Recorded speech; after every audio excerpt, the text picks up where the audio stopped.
I'm Jared Brown with the Memphis Tiger Network here in FedEx Forum, where the Tigers hosted the number 23 Gonzaga Bulldogs in an ESPN College Gameday matchup.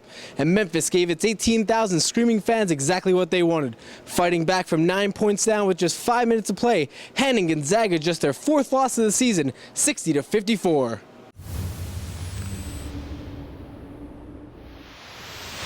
In the first half, Gonzaga went up 5-1 4 minutes into the game before Austin Nichols converted the Tigers' first field goal to spark an 11-0 run for Memphis over the next 4.5 minutes. A three-pointer by Chris Crawford put the Tigers ahead at 8-5 before Jaron Johnson drove the baseline and found an open basket to slam it home and push the advantage to 5. A layup by David Pelham capped off the run with a basket for a 12-5 lead with 11:11 to play.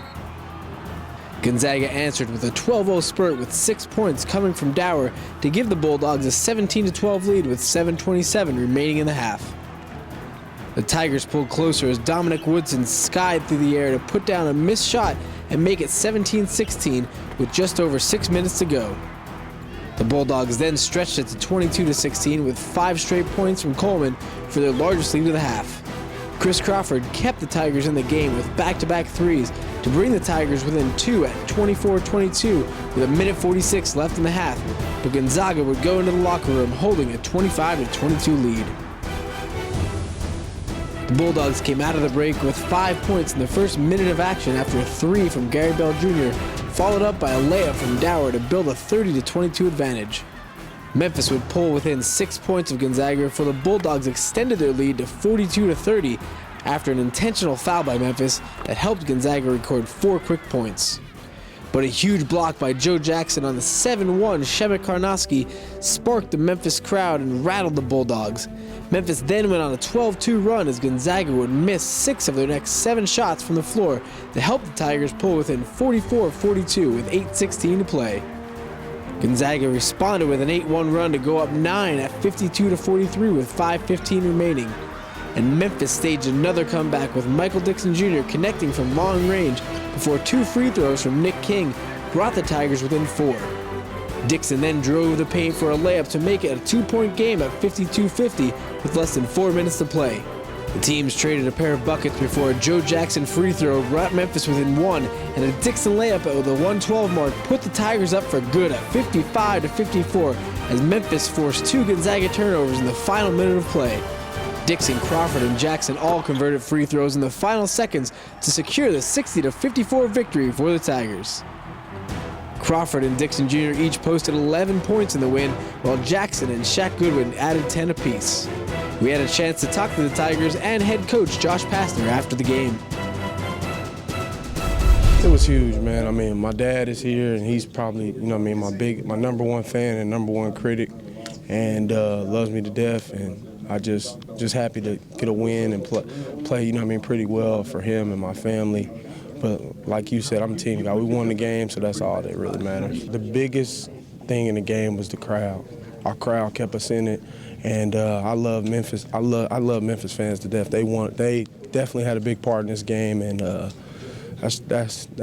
was a big key in the game. It's a great win for my team and I. We just do anything possible to get this win. It's do or die. We're just trying to win out for the rest of the season. So whatever comes, it's on how hard we work. Coaches always tell you to sit there and be ready to wait your turn and come out there and help the team, and that's what I did. When they called my name, I was just ready. I mean, now that we're making shots and we're coming to the end of the season, the last little stretch of the season.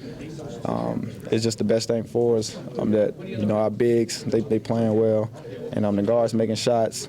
And it's just, some games it's going to be like this where we're not going to make all the shots, but we made a few big shots, to keep us right there. And it's going to come down to defense because in the championship game, NCAA championship, fortunately we make it, get all the way that deep. It's going to be games like this, that we're going to have to win to surpass. Yeah, it's great, man, because I get a chance to enjoy it with my teammates in Memphis and the city. I know they're probably pumped and happy that we got that win. And, everybody's going to be out today, and just to have that 100 win under the belt, that's a lot of wins. A lot of people, don't say that they won that many games. So, it's just great. Number one, that win was based on guts. We had to will it out and gut it out against an elite team. And our guys a few things. From our loss versus SMU or our loss for Cincinnati or Connecticut, we were able to learn from that and not have the avalanche when they punched us in the mouth or had a run on us. We were able to stay the course, stay the game plan, and just let things work itself out, and that happened. We continued to defend, and we did a great job taking the three-point shot out. We had to gut it out. The fan base gutted it out with us. The fans were tremendous, As loud as I've ever been here. This is my 5th year as a head coach, 1 as an assistant, loudest I've ever being at game day, and then having that 73 team there, to be able to win in front of that 73 team was really, really special as well. And we're blessed to have OJ from the American, who's one of the good men in all of sports, and he's here with us as well too. The Tigers will look to carry this momentum into Wednesday when they host the UCF Knights for an 8 p.m. tip-off. From the FedEx Forum, I'm Jared Brown with the Memphis Tiger Network.